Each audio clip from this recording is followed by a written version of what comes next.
I'm a little too young for this, but I know my brothers used to get an album, and they would come home and have a bunch of friends come over, and everyone would sit down and listen to the album together, you know?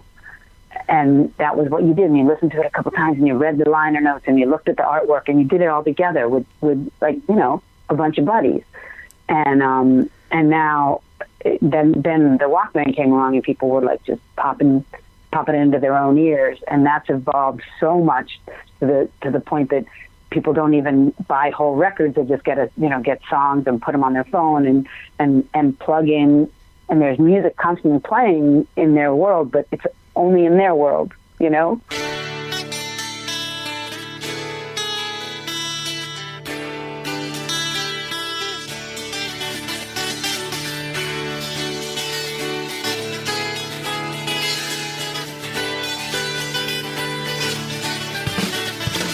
Welcome to the Better Each Day podcast radio show with Bruce Hilliard. Today and every day, reaching out for innovative ideas in every way.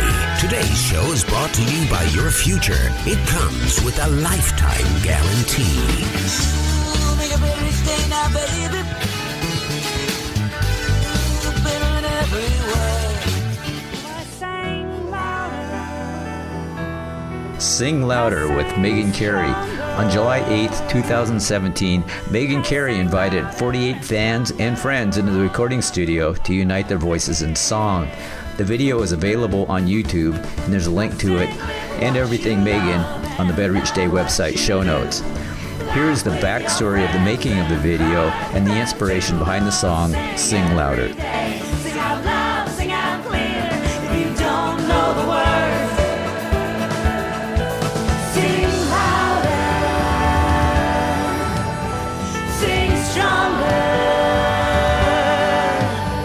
Sing louder, sing stronger for all of the world to hear. Sing louder.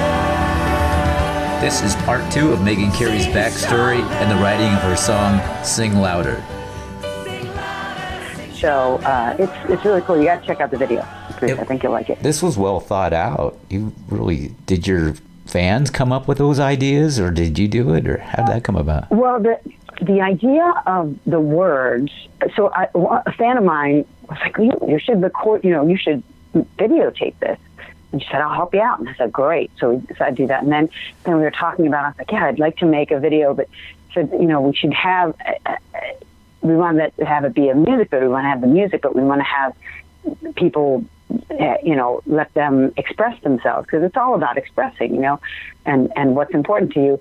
So another person was like, "Oh, why don't we make signs?" So I brought, some people brought signs from home, and then I brought some paper and pens, and when they got there, Sharpies, people created signs on the spot, and some people, like I said, brought them from home, and that it just kind of organically came to be. And then Allison Kayuki, who's a yoga teacher extraordinaire and a dear friend who also sang, she edited the whole thing, the whole video. I was like, it was the whole thing was a labor of love by so many people. I'm so grateful. That's the best way to do it, I think. Wow, yeah, you have some relationships, I think, that are just golden. It sounds like. How could you go wrong? Yeah, I'm lucky. I'm really lucky that way. I just have so many. When we moved to Philadelphia from New York, the Philadelphia music scene is really inviting, and I feel like there's so many great artists and so many music lovers, listeners, and people that just get it. They get the importance of going out and hearing live music and sharing music in community, as opposed to just with your earbuds in by yourself. Wow. And it's really I'm very, very lucky. That's great that there's that appreciation for live music still. I don't think that'll ever go away. How could it possibly? Yeah. I think that's right. I think that it kind of goes in waves. We isolate ourselves the more we isolate ourselves, the more we realize with first it was the Walkman, and then, or the boombox even, because instead of, I'm a little too young for this, but I know my brothers used to get a record, an album, and they would come home and have a bunch of friends come over, and everyone would sit down and listen to the album together, And that was what you did, and you listened to it a couple times, and you read the liner notes, and you looked at the artwork, and you did it all together with a bunch of buddies. And now, then the Walkman came along, and people were like just popping it into their own ears, and that's evolved so much to the point that people don't even buy whole records; they just get songs and put them on their phone and plug in, and there's music constantly playing in their world, but it's only in their world, And it's usually singles too, I think. And it's singles, yeah. So there's a whole. So as the more that happens, the more I think people are like, I've got to. Anyone who's really a music lover, I think, needs their community music fix. Their live music with other people, hearing the stories, hearing the flow. That they come out to find it. So thank God, because I love live shows. I love getting up and still playing for you. So come out. I'll play for you. I promise. I'll entertain you. I'm sure they will. Yeah, it's the event as well, I think, standing next to your neighbor in flesh and blood, We're all part of the village, and it is cool for everybody to get together and say, yeah, this is good. And if you have somebody like you in front of them with good thoughts and playing the music, it just don't get any better than that. It done. I have to. So the story of Sing Louder, how I wrote Sing Louder, is interesting because it was not a happy story, and the song is a very joyful song. But the story was that this artist that I knew, she was living down in Philly, and she lived in an apartment building. And the woman who lived above her played the piano every day, and she knew this because she could hear it coming down to the floor. And this woman lived to be 103 years old, and they gotten to be friends because my friend was a musician as well. And before this older woman died, she told my friend that she'd like her to have her piano because she'd outlived all of her family and friends, and so she wanted her to take the piano when she died. And so when the movers came to clear out the upstairs apartment, my friend went up to ask them about the piano, and they said, well, we can't give you that piano if you don't have it in writing or something that it's yours. So she went downstairs to sort of figure out how she was going to get them to, what she was going to do to get something in writing or whatever. And she heard the sound of an upright piano being tumbled down the stairs. And these guys had just decided no one else wanted the piano, right? And they weren't going to give it to the gal downstairs. So they just threw it down the stairs. No. And then it was left out on the curb with a sign, free piano. It was pouring rain. So it was destroyed anyway from being tumbled down the stairs, and then it was just out in the rain. And she was writing about this on Facebook. She said, oh my God, I gotta write a song. I've got to write this into a song. This is just devastating. So I ran into my living room, and which now is just, we've given it up. It's called the music room now. It's got we just throw all of our gear in there when we get back from the gig. So there's guitars everywhere. And I picked up a guitar I hadn't picked up in a long time. And when I opened it, there was a song like waiting in that guitar about the guitar. Is that crazy? You know how that happens, right? Yeah. So I wrote that song, and it happened to be Maddie's favorite. It was his prized possession, and I hadn't played it in years and years and years. So when I pulled it out, it had a very poignant, very sad song in it. So I was like, okay, well, I still have to write the song about the piano, but I just wrote a very sad song about an instrument. So I'm not making this a sad song. It's like, I've got to find the joy in this story. And there's so much joy in this story because here's this woman who lived to be 103 years old. She played music every day. She struck up a friendship with a, 30-something-year-old and, lived her life to the fullest, right to the very end. So that's what I wrote the song about, because we get to write our own endings. It's up to us. So I chose to write a joyful song about this woman and her piano.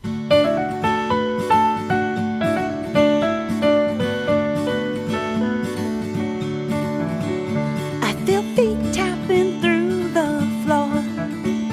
I hear hammers on strings rising under the door. She is whiling the hours away. She plays her music most every day. She's seen life that I've never known. Over 100 years old and she is still on the go. When I ask how she's lived all those years, well, she laughs till she cries, then she speaks through her tears. She says, live what you love and love what you do. Laugh with your friends and cry with them too. Oh, sing every day, sing out loud, sing out clear. If you don't know the words, sing louder, sing stronger. Sing louder, sing stronger for all of the world to hear.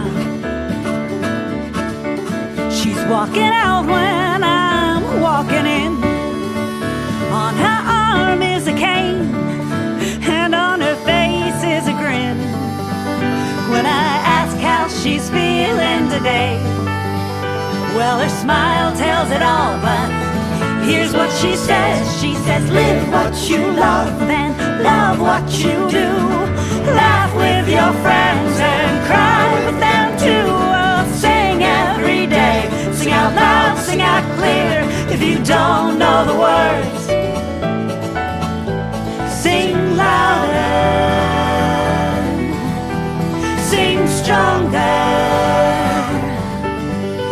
Sing louder, sing stronger for all of the world to hear.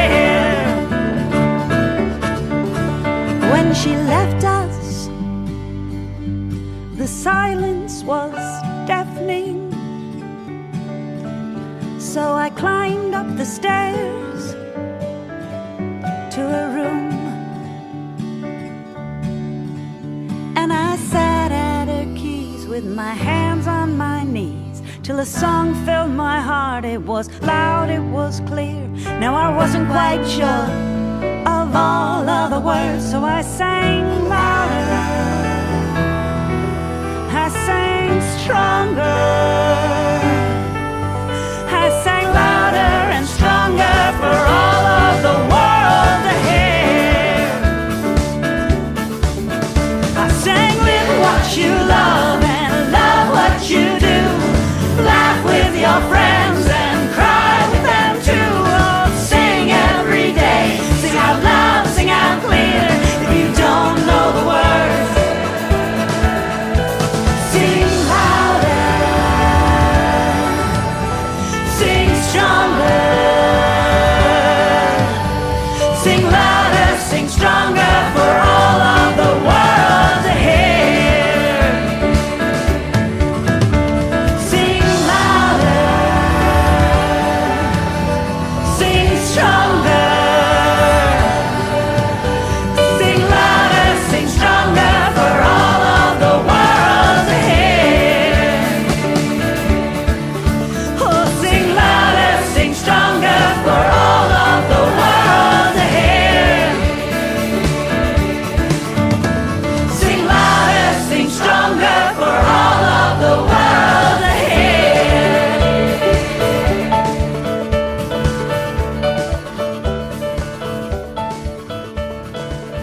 The broken piano out in the rain. I've got this black and white, really sad picture in my head, and you made a joyful song out of that, huh?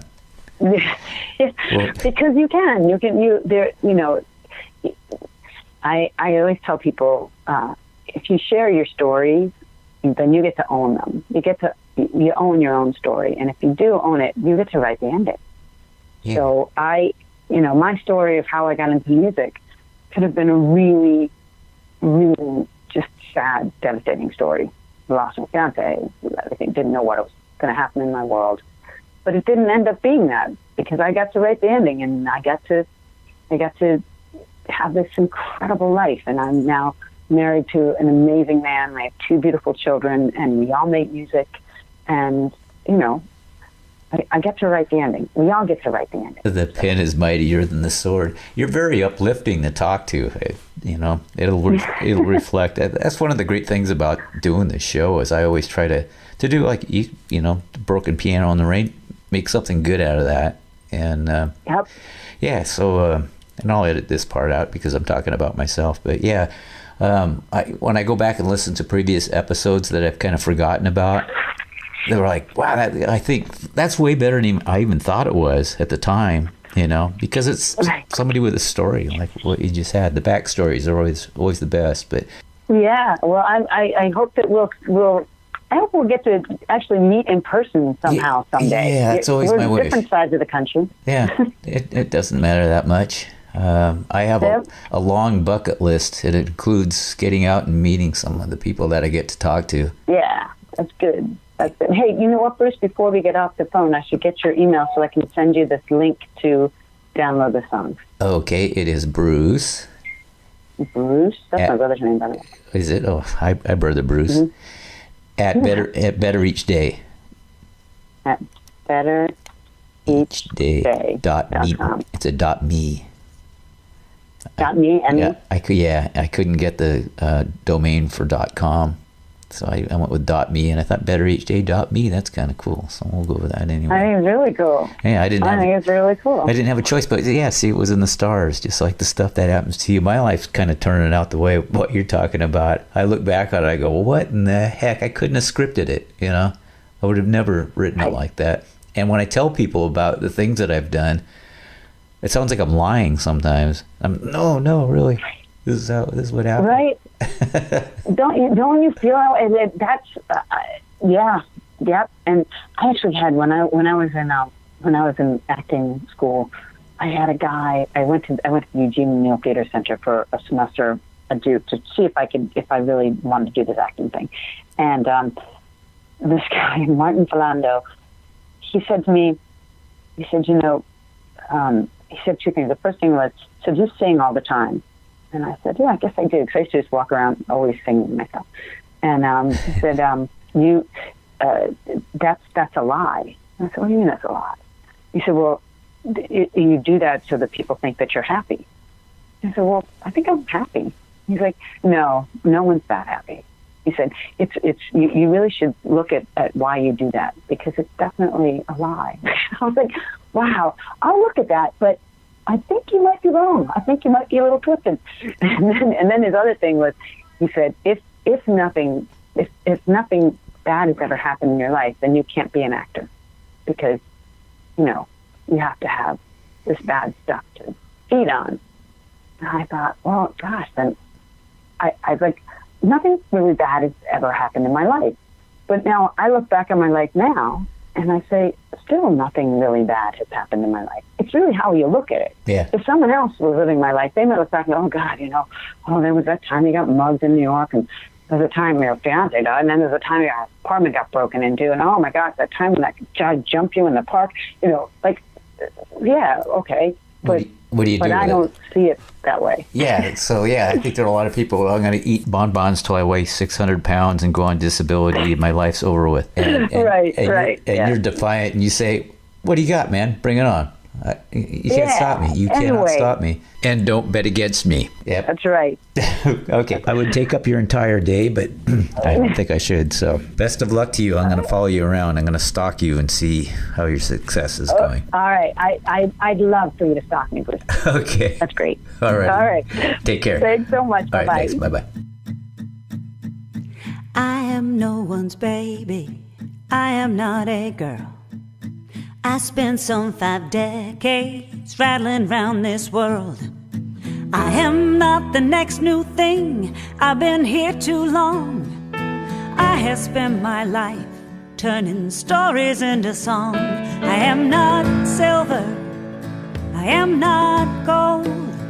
No precious metal for you to mold. I am a river rock tumbled smooth by the rush of life. This life I choose.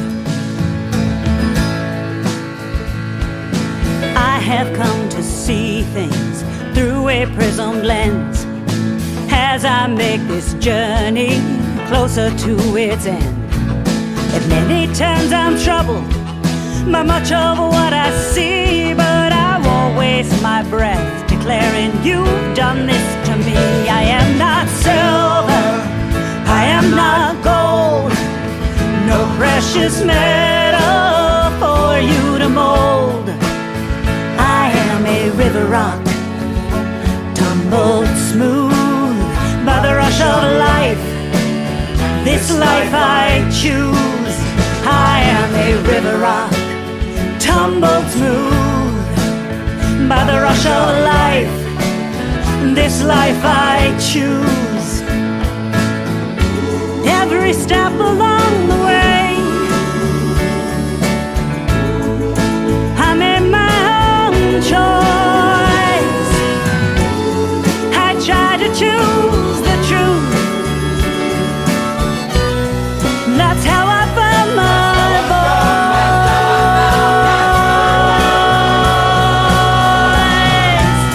I am not silver, I am not gold, no precious metal for you to mold. I am a river rock, tumbled smooth by the rush of life. This life I choose. I am a river rock, tumbled smooth by the rush of life. This life I choose. I am a river rock, tumbled smooth by the rush of life. This life I choose. I am a river rock, tumbled smooth by the rush of life. This life I choose.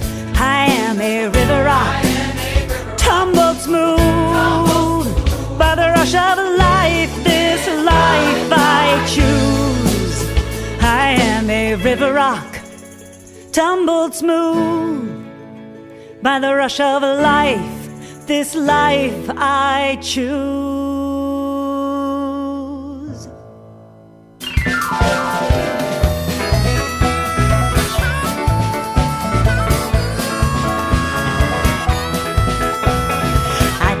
Right across the street when I cross the railroad, I lift my feet, I touch the roof, and my angel comes tumbling down. Freedom is just not looking for reasons. Look at the moon at the changing seasons. Who told them they were right or they were wrong? Now I may never know how I made it this far, but wherever you go, hey, there you are. I'm gonna live like there's no tomorrow.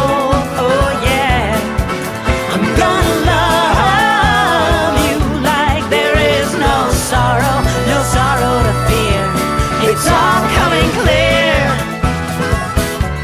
It's all coming clear. Sun comes up on a beautiful morning. I see my life spread out before me. Set me up with those wings. I can fly. Who said there's no second chance? I have a lifetime to learn this dance. I made a plan to live until the day I die. And the wind may blow and the rain may fall, but I'm gonna jitterbug right through it all. I'm gonna live like there's no tomorrow. Oh yeah, I'm gonna love you like there is no sorrow to fear.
lead singer of Grand Funk Railroad, Mark Farner. When I set up in Florida, we were doing hurricane relief concert, and my brothers from AC/DC were there, and Derringer, Frampton, Pat Travers, myself, Ronnie Montrose. I mean, there was a bunch of people that got together and raised money for the hurricane victims. England's Neil Fitzsimon of Fitzsimon and Brogan. Yeah, I wish I could say I'd recorded in like number 2 studio, which was the Beatles, but I did get to go in there actually with...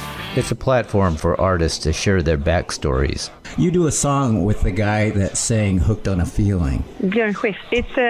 It's really amazing for me to do that because he's been one of my idols for a very long time, and I know when I get really old, I want to look back at my career and think like, oh, I've done like him, you know. Catch it on bettereachday.me. It's a platform for artists to share their backstories.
Listening to the Better Each Day podcast radio show with Bruce Hilliard. We'll be back with a new horizon, but until then, honor the future. It comes with a lifetime guarantee.